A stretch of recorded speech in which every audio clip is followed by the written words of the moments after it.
We have not done that. It's pretty balanced. Yeah. So by the way, this you do with social media followers and for all the media outlets out there, and this is pretty much like that. I mean, it is true that you have somewhat fewer, but yeah, so it's pretty clear. So in a way, the middle, so the lack of middle, it's not a matter of the there are fewer, but it's really it's like the like very low. Yeah. Five correlates heavily with demand. Like I would know anti-God people, you're either very anti-God or pro-God. No. If you so the distribution is actually quite yeah. Thanks for that question. So in terms of, I guess that goes, but yeah, I don't have those figures here, but it's pretty much you do have. So the sample we recruit is slightly more sort of anti-government.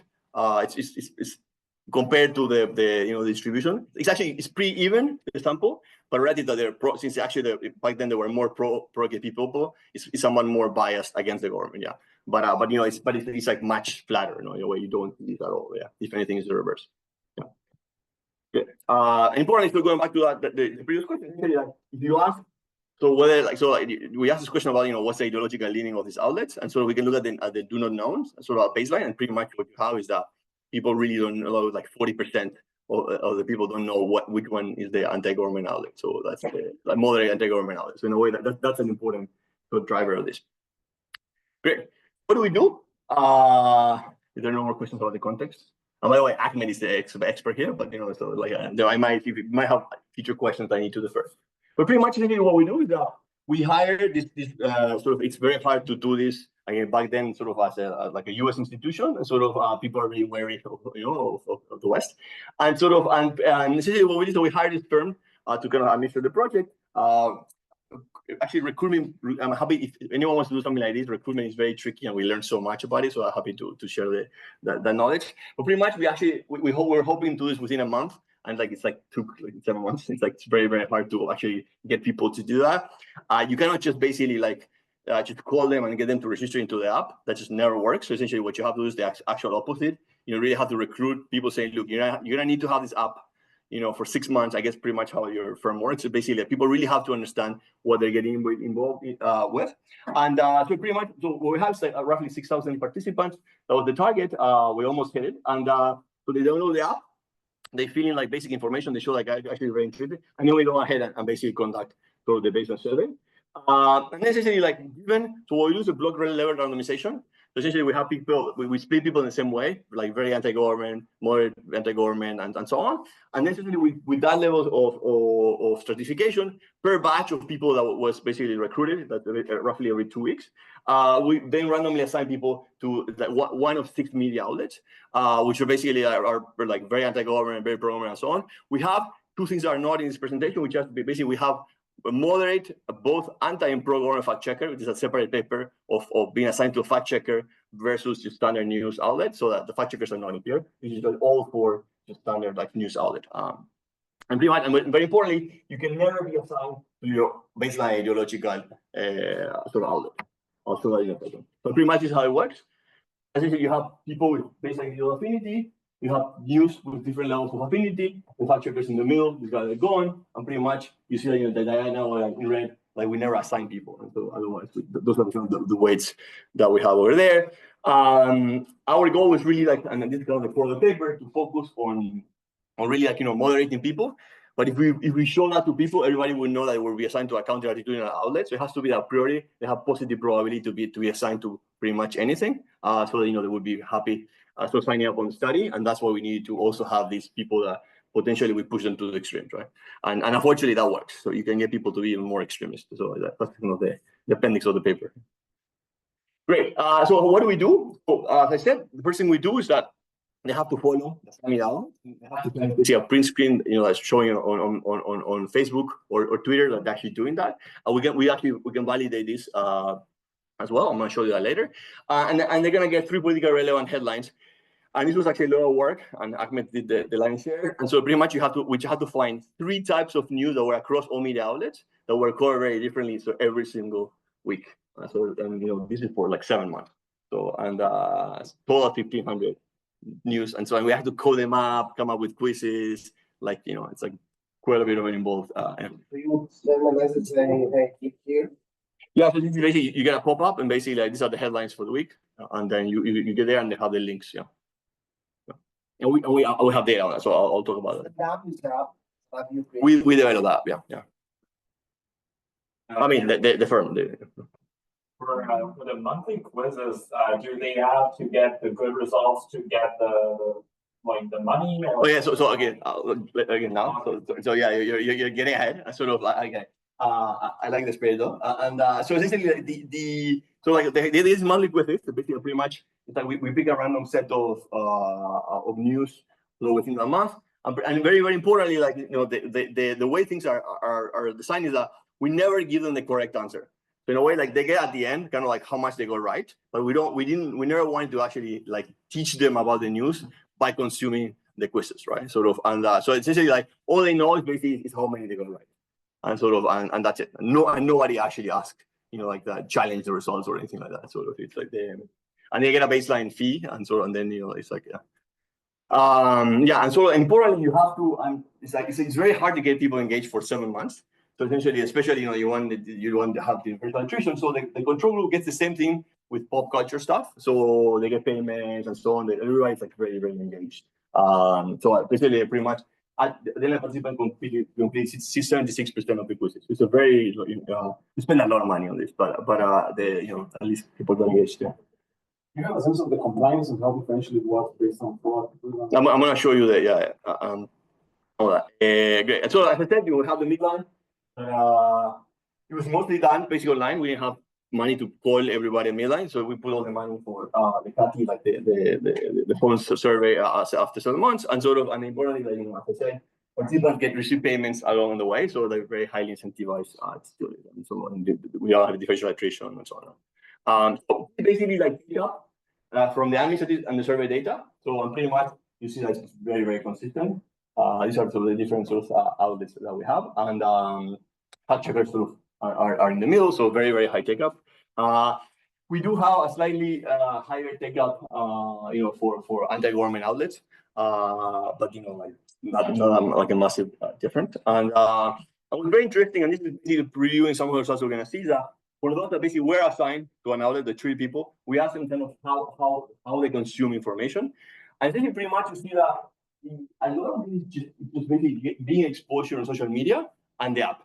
Okay, you have pretty much 0 of them actually going then to the actual website. So in a way, this is not basically changing. Oh, this is a fantastic outlet. I'm going to start going and consuming. This is really kind of like bystander type exposure, mostly coming from social media or exposing things, which is, I think, this is quite important. No, you think about sort of like the policy implication of this. But I think one of the cool things is you can totally harness social media for good, right? Sort of actually for good. Yeah. So if you look at the app data, so pretty much you see like very similar sort of like distribution of clicks relative to what they report. So it was an important sort of it's basically whether they click any time or is it kind of the share of clicks they actually hit. So that also gets an idea of how much consumption happened within the app. Yeah. The table would be 2 things, right? So it would be you follow a counterparts or whatever outlet, and also you receive the news that you send. Yes, the 2, yeah. Sure. So, but my point is, could be that even if you don't follow anyone from the other side, if I send you news, that would still have an effect. Yeah. So I can't rule out. I cannot tell you essentially. All I have basically on that is pretty much how much you report essentially like that. So everybody says that like close to about 90% that they were actually seeing some of these conditions, and then if you look at the exposure, basically like people report between 30 and sort of like 40% of the news link, and then slightly higher estimate, more in the 50s of actually seeing being exposure online. I have questions I can tell you. So if you wanted to do the IV and stuff, I have the basic. I'll tell you now exactly like treatment effects on different things. But basically, yeah, and this is the kind of like, and this is the kind of like entry treatment effect for this is the first stage if you were to link, because like that's kind of the data I have, and the control has to be 0. And but I'll show you that. So it's like both are pretty comparable. It's hard to tell which one. I mean, I would have to endogenously like restrict the sample to but yeah, and right, it is application. Yeah, and then yeah. But what I can tell you though, and I'm going to show you at the end, is that we do have basically whether just for Twitter, whether they still continue to follow the outlets, and even once the experiment is done, people are still following the outlets. So they are being exposed to things. They have not stopped that. You know how much they use Twitter? So I mean, I want to include the results, but basically, like, we only have the Twitter data for those who actually follow on Twitter and then decide to give us consent to actually use the Twitter data. It's suggestive, selected sample. So, and yeah. All I can tell you is that if you look at that, the social media data, we code it up as pro-government, anti-government, similar, patterns to the ones we see in them, way less power, but in a way that's kind of our way to kind of validating the fact that, we have survey measures. Great.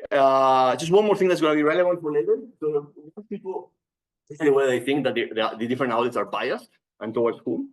And pretty much what you see that on average, people think that pro-government outlets are much more biased than anti-government outlets. But what's very interesting though is that they also say that sometimes the pro-government outlets are biased towards anti-government. And pretty much, if you look at the data, pro-government outlets can really afford sometimes criticizing the government.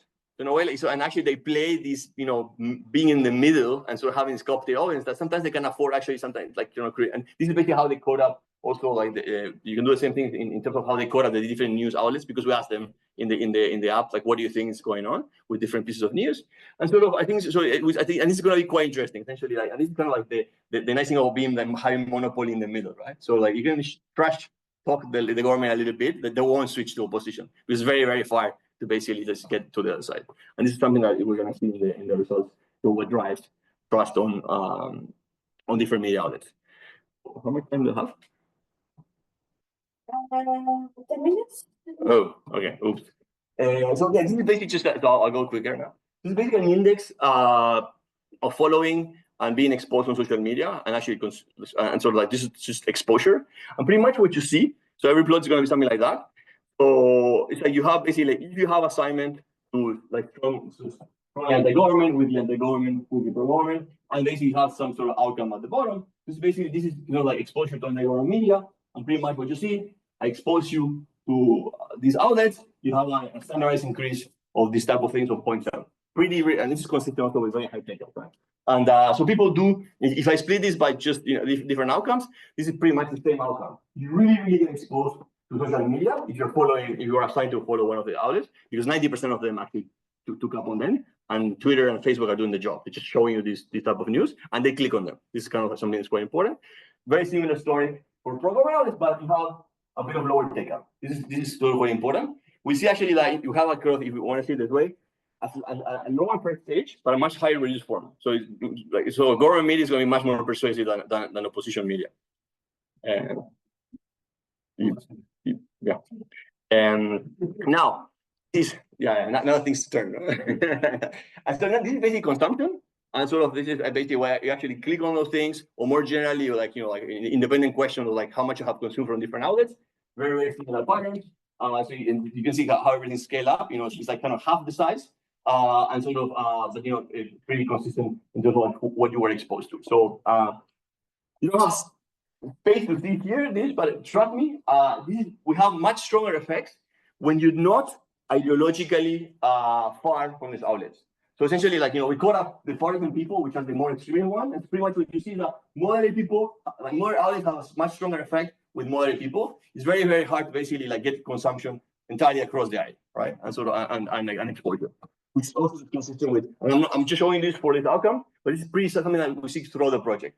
It's like if you want to take something, like if you want to like basically get people to be moderate, you have to show them something moderate. You cannot go all the way. So it's not the typical Bayesian thing. Just show them shock them with very like strong news against what they thought. That's not going to work out. We don't see backfiring. I'll talk about it in a second. But basically, you see much lower persuasion. In terms of the outcome, or just you want to put some numbers, we increased 122% and 45% the following of anti and pro-government media outlets. So, and this is basically because at baseline you have much higher following of pro-government outlets. Between 100 and 80% in exposure on social media. Again, the magnitudes are similar, but the denominator is quite different. And in terms of overall consumption, you double the consumption of anti-government outlets, and increase by roughly 20% the consumption of pro-government outlets. So you want to have some numbers in head. Now, it actually works. So if you are assigned to pro-government outlets, you increase incumbent affinity, and again, this is stronger if you're closer, and you increase basically if you're assigned to anti-government outlets, you increase opposition affinity. What's very interesting though is how this travels to vote intentions. If you are assigned to a pro-government outlet, pretty much you're much more likely, especially if you're not too far ideologically, these are the middle, you actually can increase basically like, AKP vote. So things kind of work out, and you reduce basically and if you're assigned to anti-government outlet, you reduce AKP vote, but that does not map into increased opposition vote. What happens? People do not know who to vote, or they don't want to vote, or they don't know who to vote, which speaks about how hard it's to actually change, sort of how well it works an electoral autocracy, right? Sort of even if you change people's perceptions, sort of like from that to actual vote is much harder. Sort of now, what these are some numbers we have. Okay, so pretty much you can increase roughly between 7 and 8% affinity towards AKP or opposition, and then when you actually have a change in vote, it's actually quite sizable, between 12 and 18%. So in a way, these are like pretty like large numbers. Yeah. As I said, we do sentiment analysis with Titre post, and you have like very, very similar patterns, much less power, but in a way, this is not just demand effects or experimental demand effects. And crucially, we have a midline. This effect is reversed. Essentially, people who are assigned to pro-government outlets actually hate more the incumbent government. That disappears at endline. So there's a short-term backfire, which is going to lead into previous work, more from the global north. So it's not the same as like one-off type of exposure as opposed to 10 exposure. But it's very important that you don't see that backfiring 7 months after exposure. Now, what explains this? So there are two reasons why people might change their perceptions. One's basically just they actually change their views about how the government is doing. So we take all a series of very contentious issues like corruption, EU membership, feminicide, imprisonment of journalists, the Kurdish issue, inflation, refugees, and so on. And pretty much we look at how is the assignment change the views in terms of how the AKP is doing it. And what you see is that pro-government assignment improves perceptions of AKP, nothing on anti-government assignment. So what's going on? People are changing the weights in the preferences. Essentially, what happens is that you have a priming effect. If you assign people to anti-government outlets, these are basically, these were pro-government people that were assigned to anti-government outlets. They don't change how the government is doing because of exposure to opposition, but now these issues are more salient. Essentially, these anti-government outlets are making more salient, and overall, essentially, they have a worse perception of how AKP is doing by changing in the relative, like by priming people necessarily for different topics. So that pretty much helps explain sort of why we see this changing of affinity, but why is media persuasive, right? In a way, why to begin? How can we convince people, over time, right? So and the other is trust. And what happens is this is relative trust, because of how we set up questions, everything's going to be relative right now for pro-government versus anti-government outlets. And pretty much what you see is that you have a reduction in relative trust. This is the combination of both, reduction in trust of pro-government and increase in trust of anti-government. If you are assigned to anti-government outlets, and you have an increase in relative trust of pro-government outlets. So in a way, so you have two things, both increased exposure, but now you actually believe more that source, okay? But why they have greater trust? So first, which is not here, it's quite mechanical. People that were assigned to strongly to anti-government outlets, now they know them, So in a way, this is going to be mechanic. So there's a huge effect there, which is basically flipping what I showed you in the previous slides. And so in a way, like there's no more fear of the unknown because people now know these outlets. Second, they have a change in the perception of the bias. Now, essentially, like if you're assigned to an anti-government outlet, you're more likely to think actually pro-government media relative to anti-government media is much more biased. And the reverse if you're assigned to pro-government outlets. In a way, the exposure also changes your perception about the bias. And then what's super cool, which was something I did not anticipate at all, is the issue of coverage. And then what happens, and now we're doing some text analysis that reflects this. I don't have it here. See, what happens is that if you're an anti-government outlet, all you do is cover politics and try to trash the government. If you're a pro-government outlet, you have basically all the resources of the government because you like usually they have these conglomerates, and so the government like transfers a lot of money to the conglomerates, so you can actually afford having like things about like Turkish cuisine and things like that. So in a way, like you get a much more varied diet of things, entertainment and so on.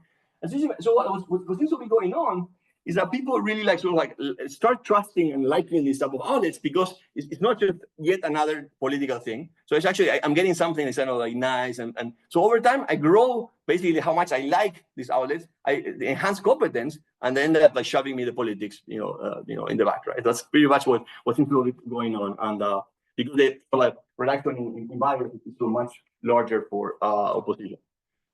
I know I'm almost. So things on secondary outcomes.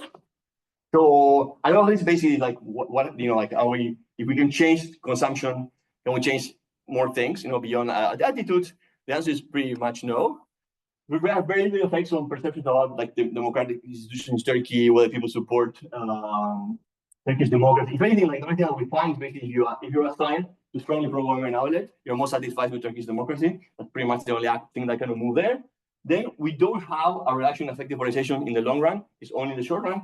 And then we also have like no effect in echo chambers. There's some short-term effects at midline, but pretty much what happens is that you're on your own in the experiment. Your social network hasn't changed, right? So you start kind of changing your views, and you think that like the other side is better, but then you hang out with your friends. Everybody's trashing the other side. So really, like echo chamber stays the same, and and you don't really systematically change your views about the other side. You do have basically like ideological sort of polarization being reduced, but you don't have affective polarization being reduced. I can conclude or. Perfect. So to conclude, essentially, like I think positive take away here is like you can actually harness social media for good. And Nico, I don't know whether like the app part, I can't really like run the race between the two.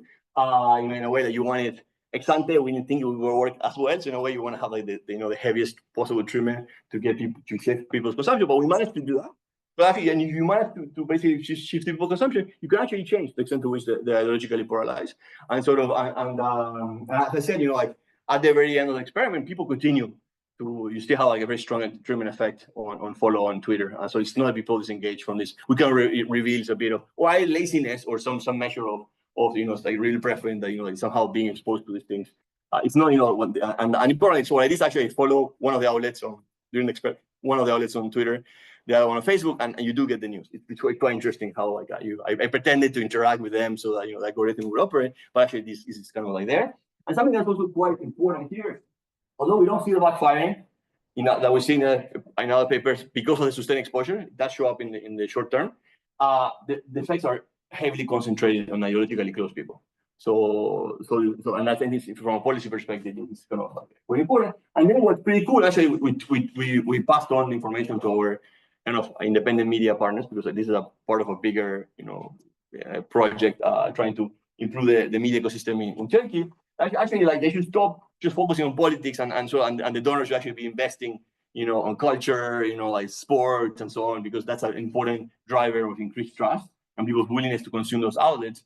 And so actually you can have like a long-term increased persuasion on the political line.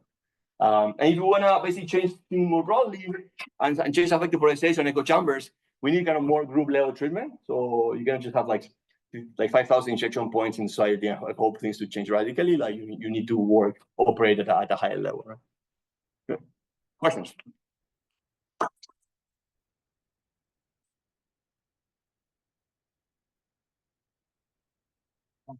Also, in the figure that you were showing on the consumption, and what people still follow or consume these different outlets, organs.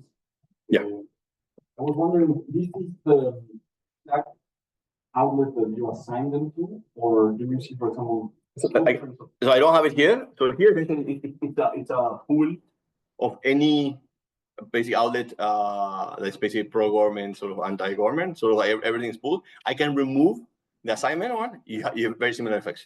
So actually, there is spillover to. We don't know though whether this is coming from, and the same story here. Basically, but we don't know exactly whether the algorithm is showing you basically ideologically similar outlets. But the effect is both for exposure and consumption. If you remove the treatment. One is I follow the same outlet. For example, this is a story that you're saying of trust.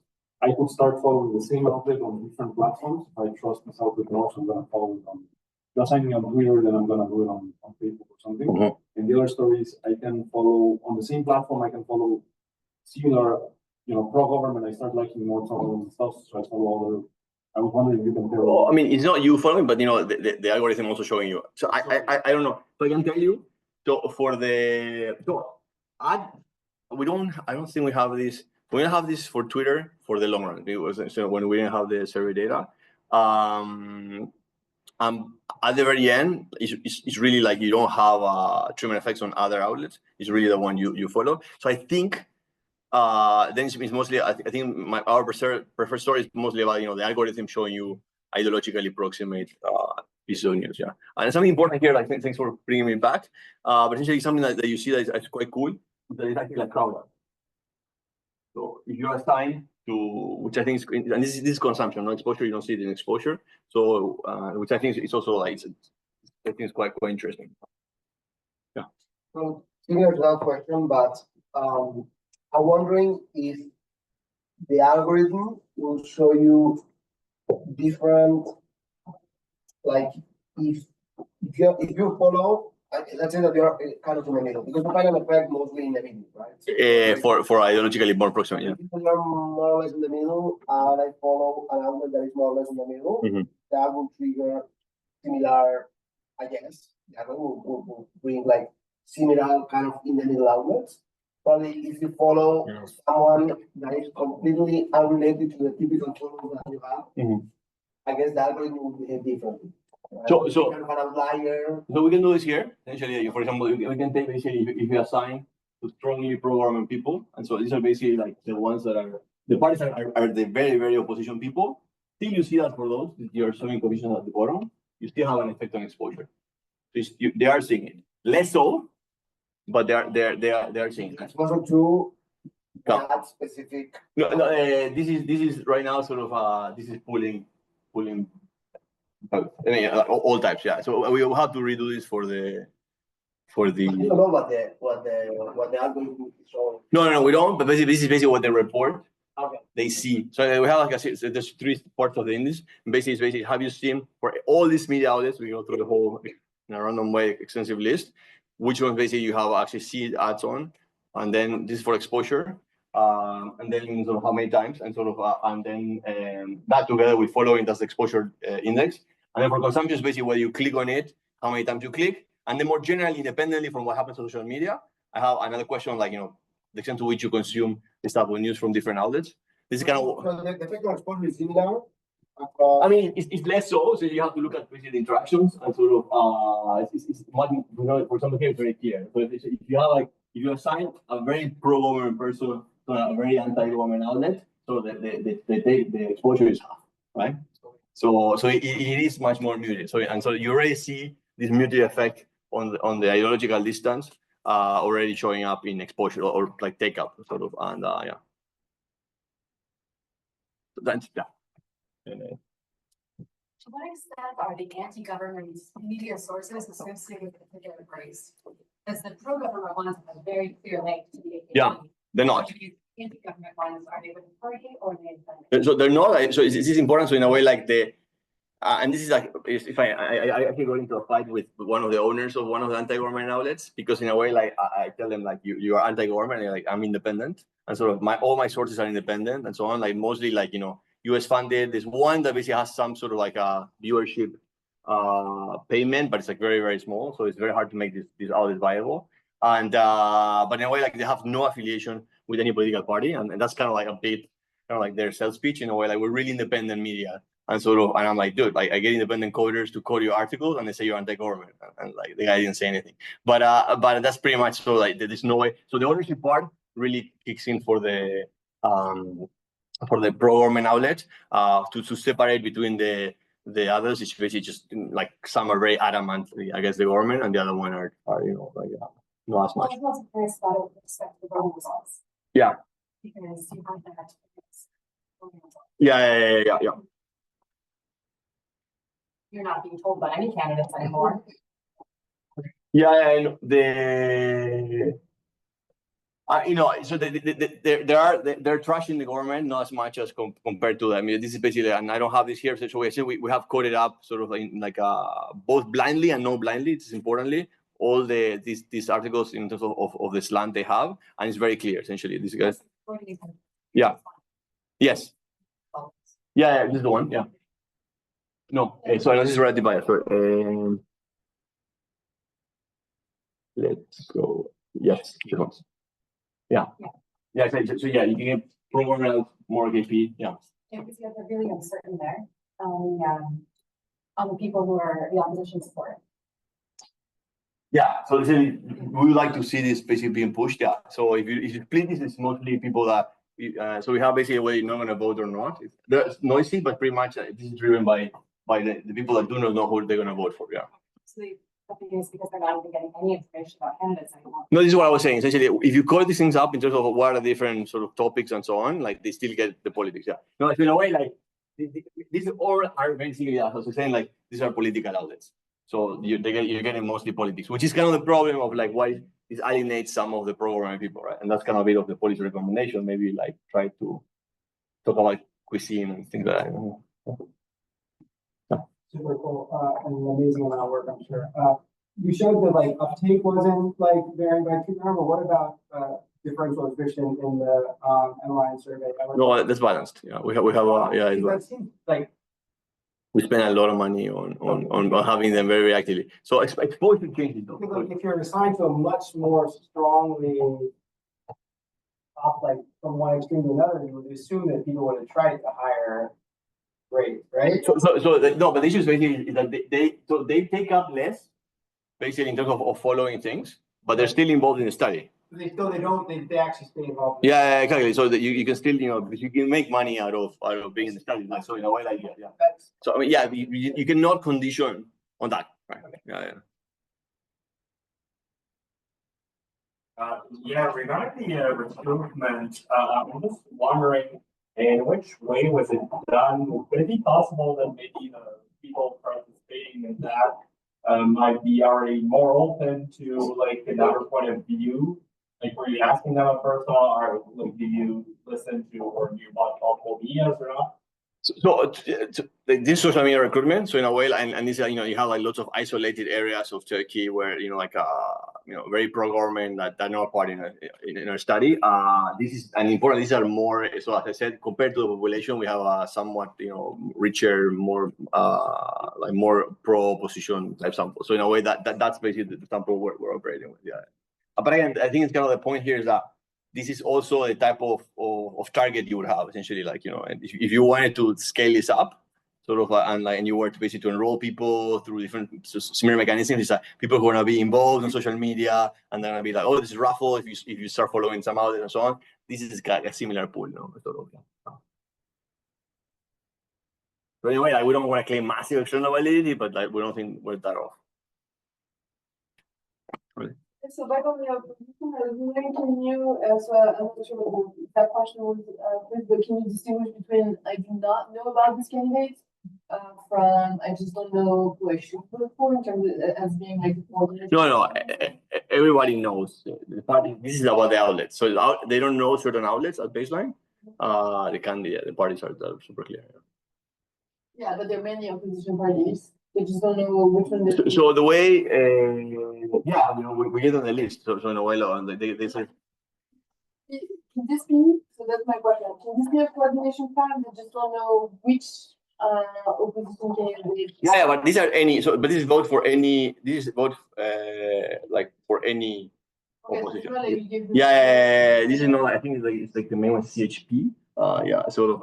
It's not just voting for the opposition party. This will be for any opposition party. For this important, we have to call. There's some sort of AKP adjacency, and this is where Ahmed would kick in. But essentially, we have a distinction of like, so in order basically to be like pro-incumbent, and so you have to be AKP. Like there are some parties that basically are like puppets that are basically pretending to push the government a little bit, but they're really aligned with Erdogan. Yeah. And don't ask me which ones. Yeah. Great. But you said that they don't know. Is it because there is an option? I don't know. Yeah. Their VO is forced you to do that. And then it's usually annoying because you don't know how to call those people, and sort of. But here it's actually particularly helpful. Yeah. But I think, yeah, the point that Elisa was making was, it's like if the pro-government media are telling you, are endorsing very clearly AKP, then, you know, you read this media, you trust them, you're persuaded that they're saying the truth, and then you're like, okay, I'm not AKP, but if the anti-government media are supposedly independent and not endorsing clearly. Well, but this is issue. So this is basically like, so this is survey data on how people perceive the articles from different outlets. And pretty much what you see is that if you add up all the bias, essentially not that like unbiased. So essentially this is unbiased. This is basically for anti-government outlets and unbiased for pro-government outlets. And clearly like anti-government outlets are seen as more unbiased, but this is all on criticizing the government, right? And it's actually comparable to the criticism of the pro-government outlets of the government, support of the pro-government outlets of the government. What's very interesting actually that the ones that are more moderate in the criticism are the pro-government outlets, not the anti-government outlets.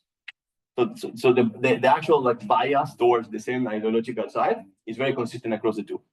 So it's not essentially these guys that basically really like all biased. So these numbers are pretty much comparable to these numbers. So that's the. And we're gonna add more, you know, like so we've been coding up the examples and so on. That's coming. Yeah. But yeah, it's mostly political what opposition does, which is the problem as well, right? Sort of.